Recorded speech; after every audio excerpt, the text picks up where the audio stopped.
1, 2.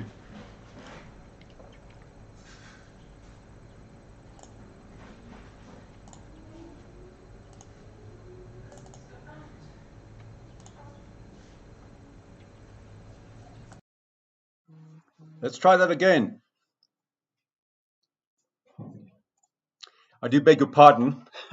I was actually welcoming you warmly to Forever Sports Daily the second time and saying there would be some teething issues, and there was one of them. Clearly something changed after I ran my test.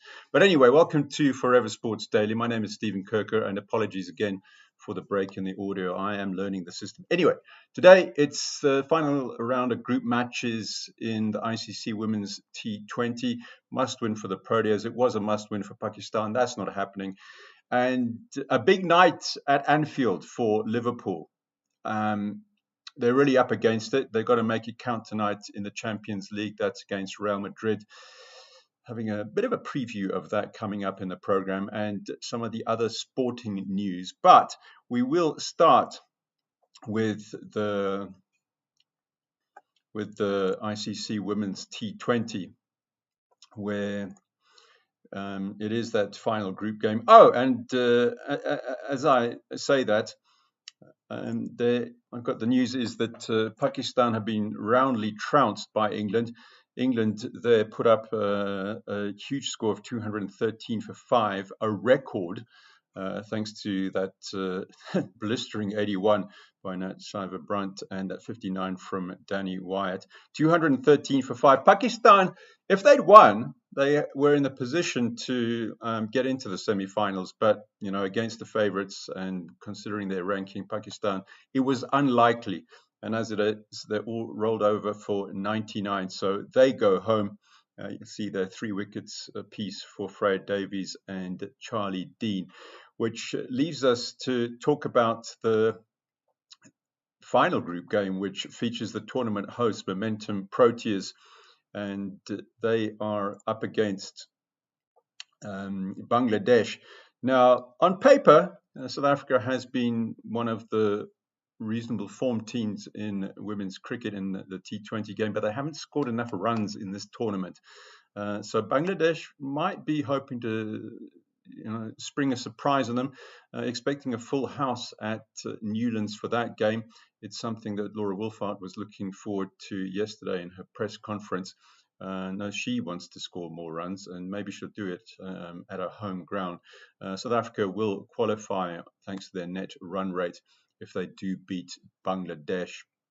Another match which is taking place at the moment, the touring West Indian side are in town, and they are touring, well, they're playing against the South African Invitation 11.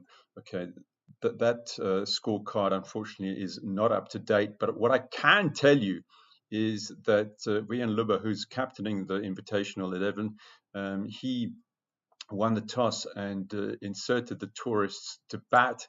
And at the close of play, 279 for 9 are the West Indies, 3 wickets apiece for Hlompo Modimokwane, as well as Corbin Bosch and Smangaliso Hlebela.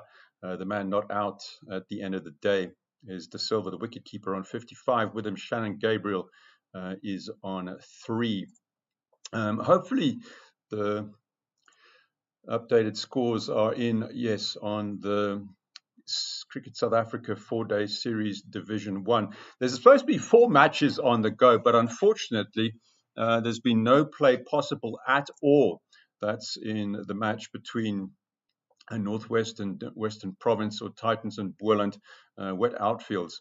It's actually been quite fortunate that the West Indies have got to play, because it's been raining out on the East Rand as well, where they're playing at Willamore Park.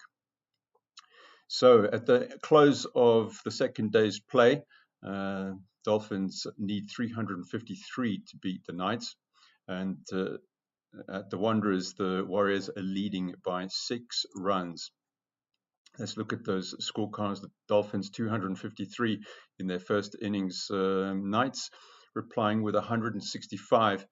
disappointing for them. Kesh Maharaj finding some form, picking up 5 wickets there, which is good to see because he wasn't great playing for the national team in the last couple of weeks. Neil Bartman picking up 3 and Andile Similani 2 wickets there. Sarel Irwi and Tsepang Detole making a very positive start for the Dolphins as they look to press home the advantage in the other match at the Wanderers. So at the close of play, there you see Joshua Richards not out on 15 as the Lions reached 19 without loss. That's after the Warriors scored 438 all out. Luto Spamla picking up 4 wickets. Enjoyed his return to the team for the recent T20 series. 2 wickets apiece for Bjorn Fortuin and Vian Mulder, and a stick each for Kagiso Rabada and Tladi Bokako. In other cricketing news, let's take a look at what's happening as far as international cricket is concerned. And a bit disappointing, I'm afraid, for the touring Australian side. They are 2-0 down, having been well beaten in the first 2 tests.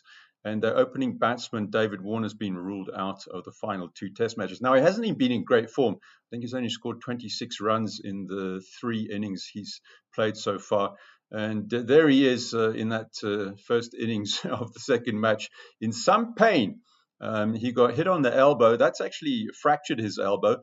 And later he went off because he got hit on the noggin as well. So concussion as well. So it'll be a bit difficult, I should think, for the Australians to come back in that one. Senior fast bowler Josh Hazlewood, he's also been ruled out, but then he did miss the first 2 matches. Now, the big football stories tonight are in the Champions League, and it's all to do for Liverpool. Now, they do have home ground advantage for that last 32 first tie leg against Real Madrid. But gosh, you'd have to think that they need to score a lot of goals at Anfield tonight, because let's look at it this way. Although Liverpool have won 2 English Premier League games on the trot, that's 2-0 against Everton and 2-0 against Newcastle away. Remember, they did lose 3-0 to Wolves at Molineux. And Madrid, they won twice in the Liga last week. They won both their FIFA Club World Cup matches, and they meet the league leaders Barcelona in the Copa del Rey. Now, Klopp says 2 super games are needed. He says, I expect Anfield to be on their toes. Look, the Kop, when the Kop fans are doing their business, can be really intimidating. Carlo Ancelotti, who's the Real manager, has tasted defeat at the Kop. That's with Chelsea, Napoli, and Everton.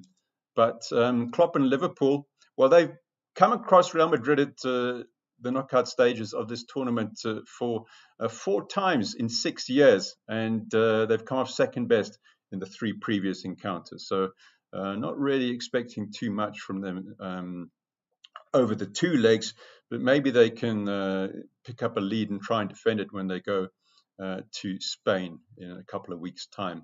The other match is Frankfurt, who are 6th in the Bundesliga after Saturday's 2-0 victory over Werder Bremen. They take on Napoli. It's against the runaway Serie A leaders, Napoli. They won their last 7 league games, and I think they lead by something like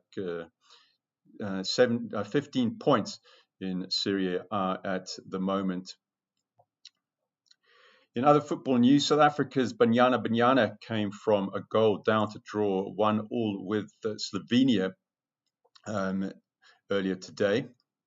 And Slovenia took the lead early on in that match.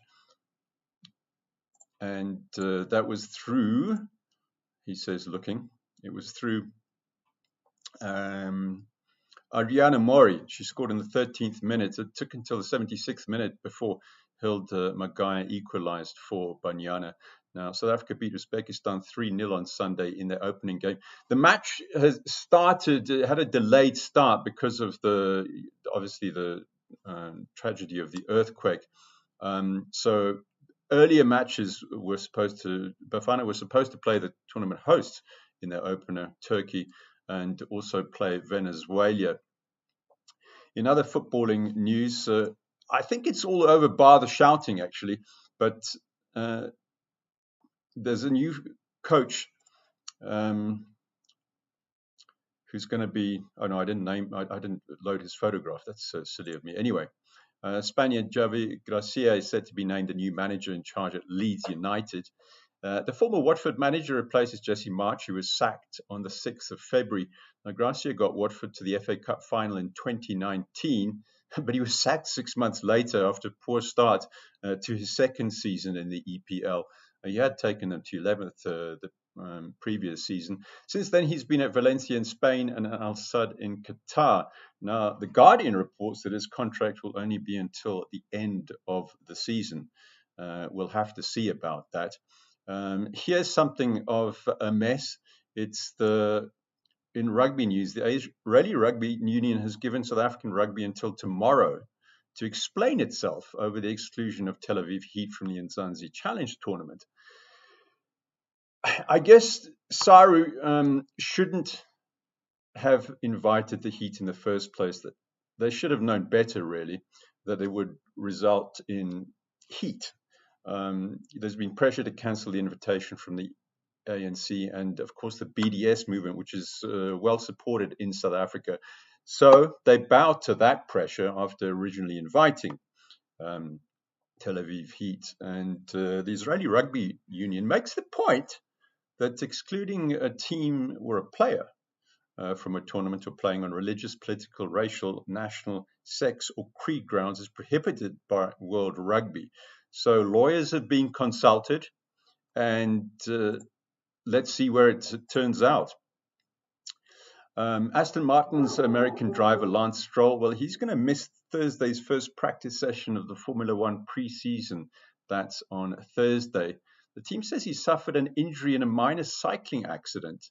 The reserve driver and Formula 2 champion Brazilian Felipe Drugovich takes his place in the morning session.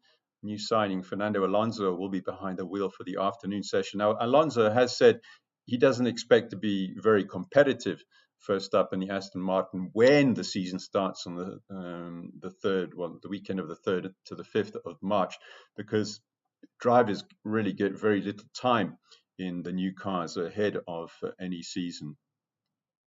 Some sad news from the world of athletics to end this one. No, not quite end this one. Is that the Greg Foster has passed away at the age of 64. The American hurdling great was a 110-meter hurdles champion at the 1983, 87, and 1991 World Athletic Championships. Unfortunately, he could only manage a best Olympic result of silver at the 84 Olympics. He suffered from amyloidosis, which is a very rare disease. A protein buildup causes organ damage.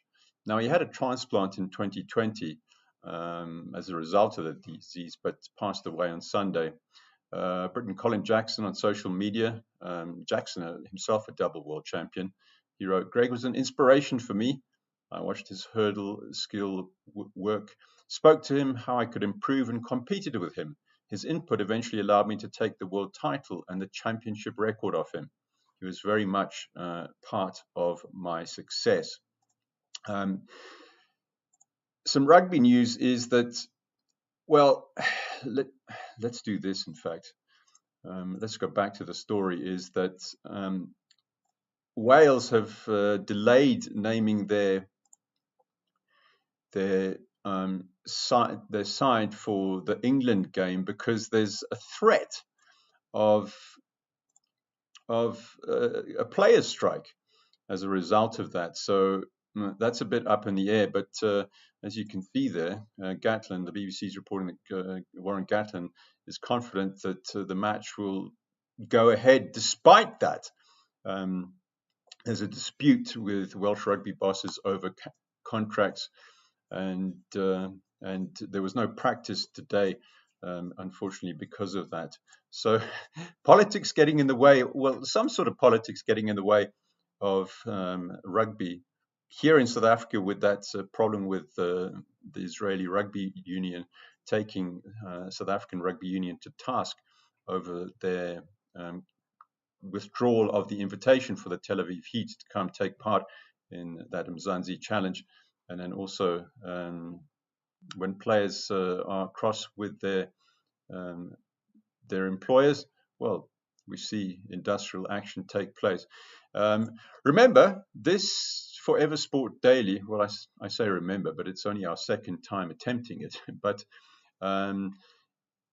we want to bring you the sport that you want to know about. So at the moment, we're trying to focus on, what's happening in the South African scene, and clearly the big international stories.